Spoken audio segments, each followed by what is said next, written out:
ఒక్కసారి కొమ్మూరి గోల్డ్ కి కాల్ చేయండి. తాకట్లో ఉన్న మీ బంగారాన్ని విడిపించి మార్కెట్ ప్రైస్ కి వాళ్ళు కొనుక్కుని మిగతా డబ్బులు మీకు ఇచ్చేస్తారు. హాయ్ హలో నమస్తే, వెల్కమ్ టు అవర్ ఛానల్. నేను మీ చార్మి. ఇమ్మాడి రవి, అరే రే ఈయన గురించే మర్చిపోయాము అనుకుంటున్నారా?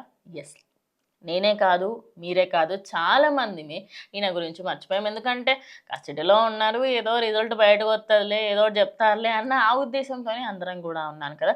అయితే ప్రజెంట్ తెలుస్తుంది ఏంటి అంటే, ఇమ్మాడి రవిని ఇది థర్డ్ టైం మళ్ళీ కస్టడీలోకి తీసుకోవడం జరిగిందనమాట.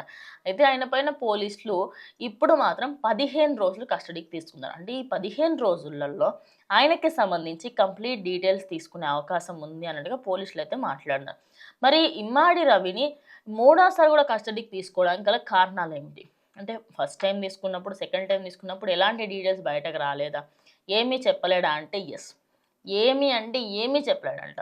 ఇంక్లూడింగ్ ఆయనకి సంబంధించిన ఏవేవైతే ఆయన యాప్స్ కానివ్వండి, యూజ్ చేసిన వాలెట్స్ కానివ్వండి, వాటన్నిటి గురించి కూడా పోలీసులు వాళ్ళంతట వాళ్ళు ఆయన ఫోన్ చెక్ చేసి మిగతా వాటిలో చెక్ చేసుకొని తెలుసుకున్నారు తప్ప ఆయన నోటి నుంచి ఏ విషయము బయటకు రాలేదట.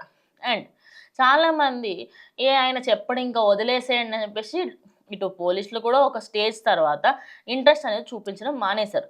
కానీ ఈసారి మాత్రం 15 రోజుల పాటు ఆయనని కస్టడీలోకి తీసుకొని, ఆ కస్టడీలోకి తీసుకున్న తర్వాత ఏమేం క్వశ్చన్స్ అడగాలి, ఎంతవరకు అడగాలి, ఎంత ఛార్జ్ చేయాలి, ఏంటి ప్రతి ఒక్కటి కూడా ఇప్పుడైతే పోలీసులు అన్నీ కూడా క్లియర్గా సెట్ చేసుకొని పెట్టుకున్నారు.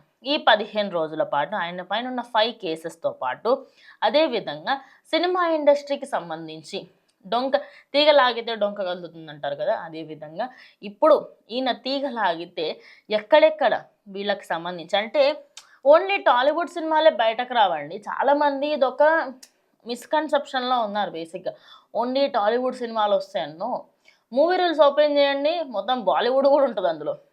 ఇంకోటి ఏదో ఉంటుంది టెలిగ్రామ్ ఇస్ అ వర్స్ట్ అనమాట. ఇంకా ఇదన్నా కనీసం నయం మనం ఓపెన్ చేస్తే వచ్చింది. టెలిగ్రామ్లలో ఇప్పుడు ఇంకా తక్కువైంది కానీ లింక్స్ వచ్చాయి డైరెక్ట్గా. ఇంకా అందులో బ్యాక్గ్రౌండ్ నాయిసెస్ కూడా ఉంటాయి, క్లియర్గా అర్థమైపోతుంది. ఎవడో 70 mm ఏదో నార్మల్ చిన్న థియేటర్స్ ఉంటాయి కదా మనకి, లోకల్ థియేటర్స్ దగ్గరికి వెళ్ళి first day first show record చేసిండు, వాళ్ళకి డాన్స్ చేసి అన్నీ కనిపిస్తాయి తెలుసా.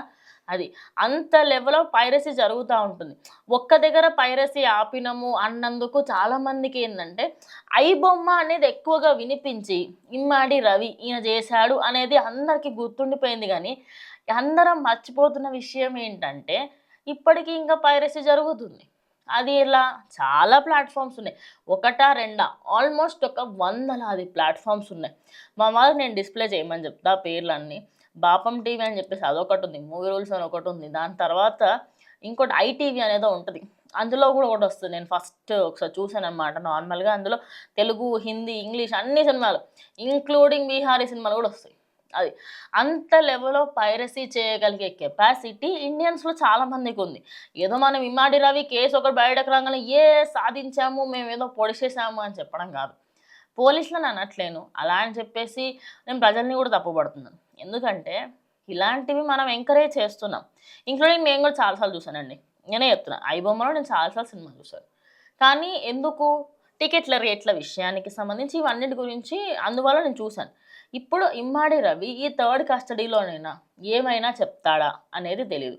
ఆయనే ముందు నుంచి చెప్పుకొస్తుంది ఏంటంటే, నేను సామాన్యుడికి సినిమాని దగ్గర చేయాలనుకుంటున్నాను అనే ఏకైక ఉద్దేశం తప్ప నాకు ఇంకేమీ లేదని ఆయన చెప్పడం జరుగుతుంది. సో ఇదన్నమాట. సో ఇమ్మాడి రవికి సంబంధించి ఇప్పుడు మళ్ళీ ఆయన థర్డ్ టైం కస్టడీలోకి తీసుకుంటున్నారు. మరి ఈసారన్నా ఆయన ఏమైనా చెప్తారా, ఏమైనా మంచి డీటెయిల్స్ ఇస్తారా అనేది ఇంకొద్ది రోజుల్లో తెలిసిపోతుంది. మరి ఇమ్మాడి రవి ఈసారి ఏమన్నా ఇస్తాడా, మీ అభిప్రాయం ఏంటి ఖచ్చితంగా కమెంట్ చేయండి. ఇది ఇవాళ వీడియో, ఇంకో వీడియోతో మళ్ళీ కలుస్తాం.